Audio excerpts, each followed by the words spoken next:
ICC और BCB के बीच में जो अगली मीटिंग होने जा रही थी वो होने जा रही थी ढाका में, यानी बांग्लादेश में। तो ये जो मीटिंग है वो आज के लिए ही रिपोर्टेडली शेड्यूल थी, जहां पे पहले तो ये रिपोर्ट आई थी कि आईसीसी के 2 ऑफिशियल्स जो है ये मीटिंग को अटेंड करने जाएंगे, बट अब जो रिपोर्ट आई है उसके अनुसार एक आईसीसी ऑफिशियल का वीजा जो है डिनाई हो चुका है। क्यों? क्योंकि वो इंडियन नेशनैलिटी के थे, इसलिए। एक बार सबसे पहले रिपोर्ट की तरफ नजर डाल लेते हैं कि रिपोर्ट क्या कहती है इस पूरे मामले को लेकर और पूरी बातचीत आखिरकार हुई क्या है। Indian ICC official denied visa. The final round of high-stakes negotiations between the International Cricket Council and the Bangladesh Cricket Board began with a logistical nightmare after a planned 2-man delegation was halved due to visa complications। यानी जैसा कि मैंने आप सबको सुबह बताया था कि आईसीसी की तरफ से 2 ऑफिशियल्स जो है आज ढाका पहुंचने वाले थे और उसी में वीजा इश्यूज के कारण जो है एक आईसीसी ऑफिशियल जो है वहां पे नहीं पहुंच पाए और कोई एक ऑफिशियली जो है वहां पर जाके मीटिंग अटेंड कर सकते हैं। यानी जो 2 लोग जाने वाले थे उनमें से अब एक ही इंसान जो है वहां पे मीटिंग करने जाएगा और जो भी रेजोल्यूशन है वो निकालेगा। आगे आ जाते हैं, आगे देख लेते हैं कि क्या है रिपोर्ट में। Andrew Ephgrave, the ICC's head of anti-corruption and security, traveled to Dhaka alone on 17 January यानी आज to address the ongoing deadlock regarding Bangladesh's participation in the upcoming T20 World Cup 2026.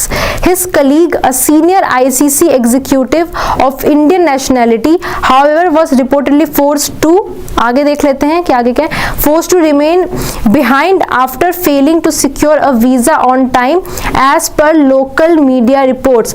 यानी जो 2 officials थे उनमें से एक official की nationality जो थी इंडियन थी, इसी के चलती में उनको जो है वीजा ऑन टाइम नहीं मिला और इसी वजह से जो है वो मीटिंग में नहीं पहुंच पाए। तो कहीं ना कहीं डिले भी हो सकता है मीटिंग में, अब देखना पड़ेगा आगे क्या होता है। लेकिन जहां पे 2 लोग जाने वाले थे उनमें सब किसी एक को ही वहां जाके एडजस्ट करना पड़ेगा, एक को ही वहां जाके बांग्लादेश क्रिकेट बोर्ड के ऑफिशियल से बातचीत करनी पड़ेगी और रेजोल्यूशन भी वहां पे निकालना पड़ेगा, क्योंकि अब T20 वर्ल्ड कप में मात्र 3 हफ्ते बचे हुए हैं। The visit is being viewed as a last-ditch effort by the game's global governing body to resolve a diplomatic and sporting crisis that has cast a shadow over the tournament, which is scheduled to begin on 7th Feb। यानी ये जो visit है, ये जो meeting होने वाली है वो आखिरी बातचीत होने वाली है आईसीसी और बीसीबी के बीच, क्योंकि ये मुद्दा जो है काफी लंबा ऑलरेडी खिंच गया है, टाइम अभी हाथ में है नहीं। तो ये जो मीटिंग होने वाली है, आखिरी मीटिंग होने वाली है, इस पे दोनों जगह से यानी बांग्लादेश क्रिकेट बोर्ड और आईसीसी की तरफ से एक रेजोल्यूशन ऐसा निकालना पड़ेगा जिसमें दोनों कंफर्टेबल हो और आगे जाके कोई दिक्कतें ना हो। आईसीसी के पदाधिकारियों को, आईसीसी के अधिकारियों को जाना था बांग्लादेश में बात करने के लिए और यही डिसाइड हुआ था कि ठीक है भाई, हम अपने 2 डेलीगेट्स भेजेंगे, वो आपके क्रिकेट बोर्ड के साथ टेबल टॉक करेंगे, फेस टू फेस बात करेंगे और उसका कोई सॉल्यूशन निकालेंगे। अब होता क्या है दोस्तों, इसमें एक जो अधिकारी जो आईसीसी का जिसको जाना था वो होता है इंडियन ओरिजिन का। दूसरे जो अधिकारी है उनका मैं आपको नाम बता देता हूं, उनका नाम है एंड्रयू एफ ग्रेव। ये ICC head of anti corruption and security unit के जो हेड है, आईसीसी की जो anti corruption and security unit है उसके हेड है। तो वो तो बांग्लादेश पहुंच गए, लेकिन जो दूसरा अधिकारी था जो कि इंडियन ओरिजिन का था, जो कि आईसीसी में काम कर रहा है, वो वहां पर नहीं पहुंचता है। क्यों नहीं पहुंचता है? क्योंकि बांग्लादेश गवर्नमेंट उसको वीजा नहीं देती है। अब आप सोच रहे हैं बांग्लादेश की सरकार यानी कि जो केयरटेकर गवर्नमेंट है और बांग्लादेश क्रिकेट बोर्ड कहां तक पहुंच गया है। 2 मेंबर डेलीगेशंस ने जाकर वहां पर बात करनी थी, जो कि आईसीसी को रिप्रेजेंट कर रहे थे, कोई बीसीसीआई को या भारत सरकार को रिप्रेजेंट नहीं कर रहे थे। लेकिन दोस्तों वो वहां पर जाते हैं, एक ही अधिकारी वहां पर पहुंच पाता है और दूसरे अधिकारी जो कि इंडियन ओरिजिन के, उसको वीजा डिनाई कर दिया जाता है। अब बांग्लादेश ने हरकत कर तो दी है कि ठीक है, उसने इंडिया के जो इंडियन ओरिजिन का जो आईसीसी का जो डेलीगेट था उसको वीजा नहीं दिया, तो वो पहुंच नहीं पाया ढाका ऑन टाइम। तो मीटिंग क्या है, एक ही आदमी के साथ अब मीटिंग हो रही है। चले ये भी मान लेते हैं, ये भी ठीक है।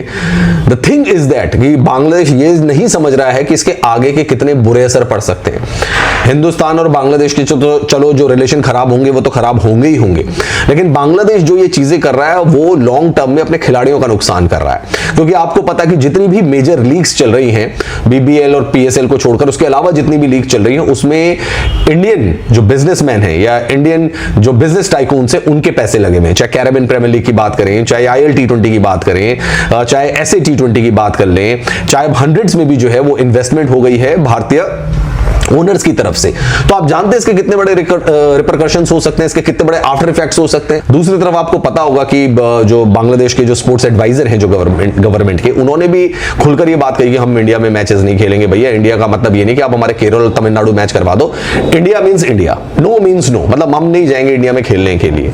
तो ये बांग्लादेश के जो सेंटीमेंट्स हैं जो कंटिन्यूअसली चले आ रहे हैं, आप देखें कि आधा जनवरी का महीना गुजर चुका है, 20 दिन के बाद टी20 वर्ल्ड कप ने शुरू होना है, और क्या तैयारियां आईसीसी पे ये दबाव डाल रहे हैं हमारे मैचेस को बाहर शिफ्ट करें। मतलब लॉजिस्टिकली भी देख लें, जैसे मैंने बताया कि डिफरेंट एस्पेक्ट है यार, सिर्फ एक चीज नहीं है। इवन द सिक्योरिटी, जब आप बांग्लादेश वहां टीम जाएगी वहां पे भी सिक्योरिटी रखनी पड़ेगी। यहां तो होगी इंडिया में, लेकिन वहां भी रखनी पड़ेगी। सारी चीजें मैनेज करनी पड़ेगी, खिलाड़ियों की आइटिनरी, खिलाड़ियों की होटल बुकिंग, एवरीथिंग दोबारा से उसको रीशेड्यूल करना पड़ेगा। और फिर आपको ग्रुप में भी उथल पुथल करनी पड़ेगी। ऑस्ट्रेलिया ने वहां होना था, ऑस्ट्रेलिया वहां चला जाएगा, ये चला जाएगा, बहुत सारी चीजें उठापटक करनी पड़ेगी, एंड टाइम बहुत कम बच गया है। ऐसे में बांग्लादेश क्रिकेट बोर्ड का ये कदम, या बांग्लादेश की सरकार का ये कदम कि आईसीसी में इंडियन ओरिजिन के डेलीगेट को वीजा ना देना। बांग्लादेश अपनी जिद पर अड़ा है। बांग्लादेश नहीं चाहता कि वो भारत में जाकर मैचेस खेले अपने वर्ल्ड कप के। लगातार गुहार लगा रहा है आईसीसी से कि श्रीलंका में मुकाबले शिफ्ट कर दिए जाए। आईसीसी भी अपने फैसले पर अटल है, लेकिन अब नया पैतरा आईसीसी ने अपना लिया है जिसके आगे बांग्लादेश क्रिकेट बोर्ड को झुकना पड़ सकता है। दरअसल बांग्लादेश क्रिकेट बोर्ड बीते पिछले दिनों कई सारे बेतुके बयान दे रहा है कि हम अगर वर्ल्ड कप नहीं खेलेंगे नुकसान नहीं होगा, हमारे खिलाड़ियों की सुरक्षा पहले चाहिए, अधिकारियों की, प्रेस वालों की, पत्रकारों की, तमाम चीज़ों की सिक्योरिटी हमें देंगे तभी हम भारत जाएंगे। लेकिन बार बार वो एक ही फैसले पड़ता है कि हम भारत में जाके मैच नहीं खेलेंगे। लेकिन अब आईसीसी का जो नया पैतरा है उसके आगे तो बांग्लादेश क्रिकेट बोर्ड को झुकना ही पड़ जाएगा। दरअसल आईसीसी की एक टीम अब बांग्लादेश जाने वाली है। ये डेलीगेशन है जो बांग्लादेश जाएगा और वहाँ पे जाके देखेगा कि क्या सीन है, किस तरीके से वहाँ पे बोर्ड से बातचीत करनी। 2-3 दिन के दौरे पर जो है आईसीसी के अधिकारी रहेंगे बांग्लादेश में। आईसीसी बीसीबी यानी कि बांग्लादेश क्रिकेट बोर्ड के बीच में 1-on-1 मीटिंग करेगा। बहुत हो गई प्रेस कॉन्फ्रेंस, बहुत हो गई वीडियो कॉन्फ्रेंसिंग, बहुत हो गई लेटर लिखना, मेल भेजना, फिर प्रेस रिलीज करना। ये सारी चीज़ें छोड़ के अब सामने बैठ के बात होगी, टेबल पे 1-on-1 कि आप भी उधर बैठिए, हम भी इधर बैठते, बताइए मुद्दा क्या है और किस चीज़ के लिए आप इतना जिद कर रहे हैं। और टी20 वर्ल्ड कप को लेकर ही पूरी बातचीत होने वाली है। मैच के वेन्यू को लेकर चर्चा होगी। भारत में शेड्यूल है बांग्लादेश के सभी मैच। अगर श्रीलंका में भारत के मैचेस शिफ्ट हो गए तो यहाँ नुकसान हो जाएगा भारत को, बहुत तगड़ा नुकसान हो जाएगा भारत को, क्योंकि फिर आपके मैचेस जो हैं वो आपको वर्ल्ड कप देखने ही नहीं मिलेंगे, क्योंकि 4 ग्रुप में बांटे गए ना, और सिर्फ 2 ही ग्रुप के मैचेस इंडिया में। और अगर बांग्लादेश के मुकाबले शिफ्ट हो जाते हैं वहाँ तो एक ही ग्रुप आपका जो ना खेलता हुआ नजर आएगा भारत में। तो इसलिए ये भी एक बहुत बड़ी कंडीशन है कि आप भारत में आके खेलें, क्योंकि यहाँ पर रेवेन्यू लॉस हो जाएगा भारत को। तो आईसीसी बांग्लादेश को पूरी तरह मनाने की कोशिश करेगा कि आप जो ये जिद पे अड़े हैं आप बिल्कुल भी मत अड़िए, क्योंकि यहाँ नुकसान आपको भी होगा। ग्रुप ए और ग्रुप बी के मुकाबले श्रीलंका में होने वाले हैं कुछ। अब भारत का मुकाबला पाकिस्तान से का है श्रीलंका में, जो सबसे ज़्यादा कमाई दे सकता था। इसके अलावा ग्रुप सी जिसमें बांग्लादेश है उसके सभी मैच भारत में हो रहे हैं, लेकिन अगर श्रीलंका शिफ्ट हो जाते हैं तो बाकी टीमों को श्रीलंका जाना पड़ेगा खेलने के लिए। श्रीलंका में बांग्लादेश के मैच अगर शिफ्ट हो तो नुकसान हो जाएगा। फिर ग्रुप डी रह जाएगा जो भारत में सिर्फ खेलेगा। चीज़ें कुछ ऐसी हो रही है कि अगर बांग्लादेश के मुकाबले श्रीलंका में शिफ्ट हो जाते हैं तो भारत में सिर्फ एक ग्रुप खेलेगा।